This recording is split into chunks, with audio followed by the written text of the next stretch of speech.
तो यार देखो, इंडिया की क्रिकेट टीम पाकिस्तान में चैंपियन ट्रॉफी खेलने जाए या ना जाए, लेकिन अगर इस लौंडे ने अपनी बकचोदी नहीं रोकी ना, तो फिर किसी ना किसी दिन कोई इंडियन पगला जाएगा और पाकिस्तान में तारों के नीचे से घुस के इसकी गांड में घुसा देगा। नाम क्या है इसका? सैयद अजान।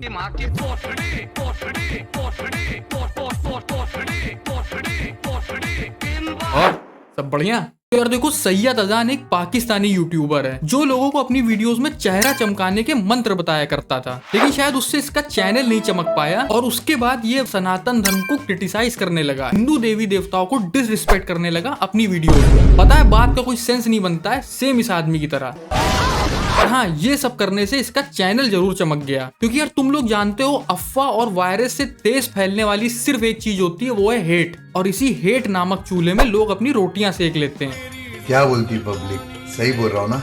लेकिन दिक्कत सिर्फ इस चीज की कि जिनके पास आटा नहीं है वो भी सेक रहे हैं। सैयद अजान को देखने के बाद मेरा एक नजरिया ये भी बदल गया है कि किसी भी छेद से निकलने वाली सबसे बेकार चीज टट्टी नहीं होती है।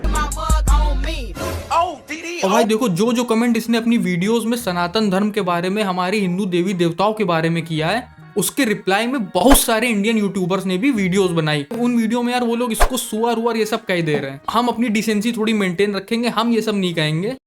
क्यों? क्या हुई? क्योंकि यार हमें किसी भी जानवर की इंसल्ट नहीं करनी है। भाई अगर तुम लोग मेरी वीडियोस पहले देख चुके हो थोड़ी, तो तुम लोग को बता दें कि ये वीडियो थोड़ी डिफरेंट होगी। इसमें जोक्स कम हो सकते हैं, क्योंकि यार इस बोकाचन की जो हरकतें हैं ना, उसमें जोक नहीं मारे जाते हैं, मारी तो सरिया जाती है। आँख दिखाता है मादर। मेरी तुम लोग से एक रिक्वेस्ट हो रही है कि ये वीडियो देखने के बाद तुम लोग इस वीडियो को लाइक करो ना करो, चैनल को सब्सक्राइब करो ना करो, लेकिन भाई इस टोपे के चैनल पे जाके इसकी सारी वीडियोस में गाली, डिसलाइक, इसके चैनल को रिपोर्ट जो कर, इसका चैनल खोल के फोन में मूव देना। नहीं यार, ये ना करना। सॉरी। अक्सर हिंदू कम्युनिटी के लोगों को आपने ये कहते हुए सुना होगा कि उनका सनातन धर्म सबसे पुराना है और इससे पहले कोई धर्म था ही नहीं है, इस्लाम और क्रिश्चियनिटी तो अभी अभी आए हैं वगैरह वगैरह। अगर ऐसा था तो इस पूरी दुनिया में सिर्फ सनातन धर्म को होना चाहिए, या फिर सबसे बड़ा धर्म ही सनातन धर्म होना चाहिए था। फिर ऐसा क्यों है कि सनातन धर्म सिर्फ इंडिया में यानी भारत में ही कैद होकर रह गया है? लेकिन इसकी दूसरी तरफ इस्लाम पूरी दुनिया में पाया जाता है और इस वक्त सबसे तेजी से ग्रो करने वाला रिलीजन। ये बोकाचंद का कहना है कि सनातन धर्म अगर सबसे पुराना धर्म है तो उसको पूरी दुनिया में होना चाहिए था। अच्छा, पहली चीज तो तुम्हारा लॉजिक बत्ती बना के घुसा देने वाला है, और अगर 2 सेकंड के लिए तुम्हारा लॉजिक मान भी लिया जाए तो फिर भैया इस हिसाब से तो आटा इस धरती में 10,000 सालों से है, पाकिस्तान में क्यों नहीं है? और ये किसने कहा कि सनातन धर्म पूरी दुनिया में नहीं है? भाई कभी सऊदी में हिंदू स्ट्रक्चर निकल आता है, कभी कंबोडिया में हिंदू स्ट्रक्चर आ जाता है, ऐसे तुमको दुनिया के कोने कोने में कोई ना कोई एक सबूत मिल ही जाएगा। और हाँ, अगर इस्लाम सबसे तेजी से ग्रो कर रहा है तो भाई इसमें कोई दिक्कत नहीं हम लोग को। अगर तुम इसमें खुश हो, कोई दिक्कत नहीं है। हम इसमें खुश है कि हमारी कंट्री दुनिया में सबसे फास्टेस्ट ग्रोइंग इकोनॉमी है। क्या बात है सर, क्या बात है सर, ये बात है। मैं एक मुस्लिम धर्म से हूँ और मैं ये पूछना चाहता हूँ, मैं सनातन में आ तो गया हूँ, मैं तनातन में आ तो दे तनातन चलो, इसमें तुम्हारी कोई गलती नहीं है, वो चाइना वाले तुम्हें गरारा करा के गए ना। और हाँ, जब तुम्हारे मुंह को आराम मिल जाए और तुम ठीक से सनातन प्रोनाउंस कर पाओ, तब ये ना भूलना कि यही सनातन धर्म का नाम लेके तुम्हारे घर में 2 रोटी ज्यादा बन रही है। बात तो सही है। आप मुस्लिम हैं? हाँ। क्या नाम था आपका पहले? मेरा पहले जावेद नाम था। 500 वाला मुस्लिम। काफी लोग सैलून में जाके स्टाइलिश हेयर कट लेने के बाद, स्टाइलिश बियर्ड रखने के बाद, फैशनेबल कपड़े पहनने के बाद अब ये बताएगा कि 500 वाला मुसलमान कौन है और अच्छा वाला मुसलमान कौन है। एक गांड पे रैप्टा मारा ना। नहीं माना, तुम्हारे स्कूल में 8 पीरियड में से 7 बम बनाने के लगते थे, लेकिन 8वें पीरियड में तो सिखाया जाता होगा ना कि किसी की पर्सनल चॉइस की रिस्पेक्ट करनी चाहिए। खाओ माँ कसम। इस्लाम कबूल करने के बाद एक इंसान की जिंदगी किस तरह से बदलती है, आपको यह सवाल इस लड़की से पूछना चाहिए जिसने अभी हाल ही में इस्लाम कबूल किया। ये जिस लड़की की आप तस्वीर देख रहे हैं ना, इसने अभी हाल ही में इस्लाम कबूल किया और ये पहले अपने इंस्टाग्राम के ऊपर कुछ इस तरह की पिक्चर्स अपलोड किया करती थी। अबे 8वें पीरियड में दोगलापन सिखाया जा रहा था क्या? अब भाई देखो, कोई अपने मन से किसी भी रिलीजन में कन्वर्ट हो जाए भाई, उसमें भाई किसी को दिक्कत नहीं होनी चाहिए, उसकी रिस्पेक्ट करनी चाहिए। लेकिन ये चीज सिर्फ एक तरफा अच्छी नहीं होती है, 2 तरफा होनी चाहिए। लेकिन शायद ये बात इस बोकाचंद को नहीं पता। जाहिलियत की भी हद होती है। और अगर पता भी है तो जानबूझ के नहीं करेगा, क्योंकि फिर 2 रोटी कम बनेगी ना भाई। तो भाई साहब कर लो बात, जिनका अपना 4 सर वाला कार्टून अपनी ही बेटी से शादी करके बैठा है मजे लेने के लिए, और जिनके अपने कार्टून की बीवी को कोई और उठा कर ले जाता है मजे लेने के लिए, और तो और जिनका अपना कार्टून अपने नुन्नू को दूध से घिस घिस के हिलवाता है मजे लेने के लिए। भाई समझ नहीं आ रहा बोले क्या। ये इसी पहली वीडियो में बना रहे हैं कि हमको कुछ दिमाग में नहीं आ रहा है कि साले को क्या बोले सिवाय गालियों के।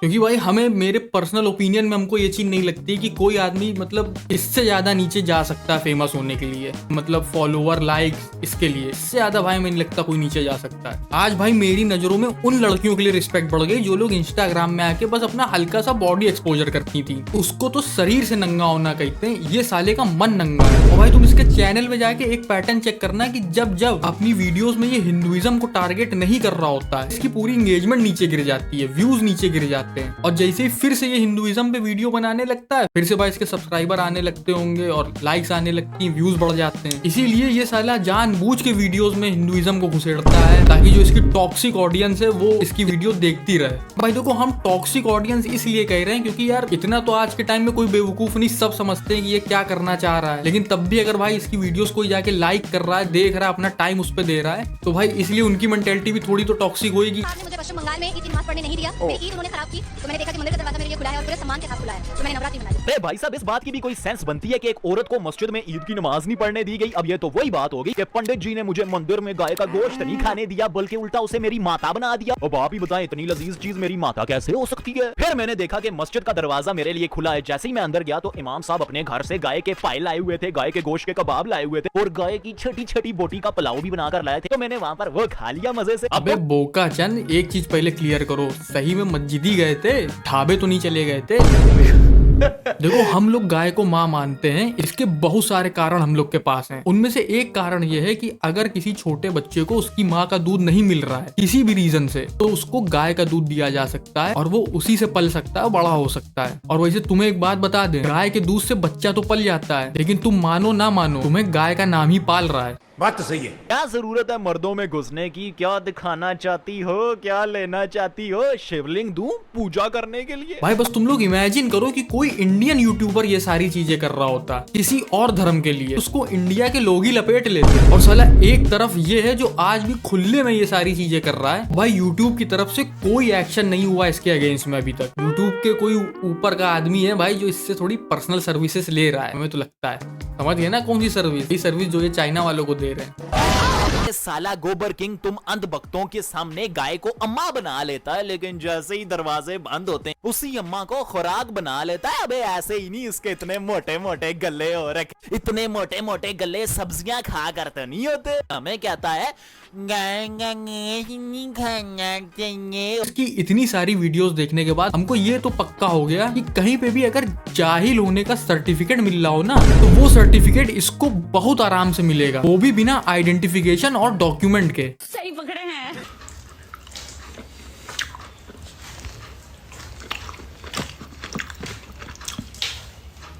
अरे ये क्या कर रहे हो यार, ये कैसे चाट रहे हो भैया? चाइना की गांव नहीं है ये।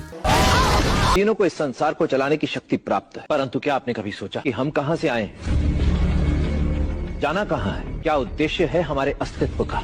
जिस सृष्टि को संभालने का दायित्व हमारा है, उसका प्रारंभ कब हुआ, किसने किया? ये वीडियो देखने के बाद मुझे अपने मुसलमान होने पर और ज्यादा फख्र हो रहा है। अब देखो फिर से हम इस चीज पे नहीं जाएंगे कि किसका धर्म ज्यादा बड़ा है, तो ये टोपा यहाँ करने की कोशिश कर रहा है, लेकिन तब भी तुम लोग मिस इन्फॉर्म्ड ना हो, इसीलिए सबसे पहले तो पॉज करके ये स्क्रीनशॉट यहाँ पढ़ लो। और भाई जो क्लिप इसने यहाँ पे लगा रखी है, हम इसी एपिसोड का लिंक डिस्क्रिप्शन में डाल देंगे। उस एपिसोड के आखिरी के 3-4 मिनट तुम देख लेना तो तुम पूरा समझ जाओगे। और अगर अपने से बोले तो मोटा मोटा ये है कि जो हमारे हिंदू धर्म के 3 सबसे बड़े गॉड्स हैं, जिनको तुम लोग ऑब्वियसली जानते ही होगे, उनका क्रिएशन हुआ है आदि पराशक्ति एक फीमाइन एनर्जी के द्वारा। तो इस टोपे की वीडियो में भाई इस क्लिप में शिवजी जो क्वेश्चन कर रहे हैं कि उनका क्रिएशन इसके द्वारा हुआ है, तो भाई उसी एपिसोड के एंड में तुम देखोगे कि एक सीन है जिसमें वो ये चीज डिस्कवर कर लेते हैं कि उनका क्रिएशन एक आदि पराशक्ति फीमाइन एनर्जी के द्वारा हुआ है। भैया अपनी वीडियो में आधी अधूरी इंफॉर्मेशन ना दो, सेम अपने लंड की तरह। भाई यार अब नहीं झिल रहा है यार, अब बिल्कुल नहीं झिल रहा है। और भाई एंड में सिर्फ इतना ही कहेंगे यार कि जो चीजें भी हमने भाई वीडियो में बोली हैं, भाई सिर्फ और सिर्फ पर्टिकुलर भाई इस लौंडे के लिए थी, कोई मेरी इसके पीछे इंटेंशन नहीं है किसी भी धर्म के लिए अगेंस्ट में बोलने की। भाई वो ना भूलना जो हमने कहा है, इसके चैनल पे जाके विजिट करो, रिपोर्ट, डिसलाइक, गालियां सब करनी है। तो यार चलो फिर मिलते हैं अगली वीडियो में, बाय।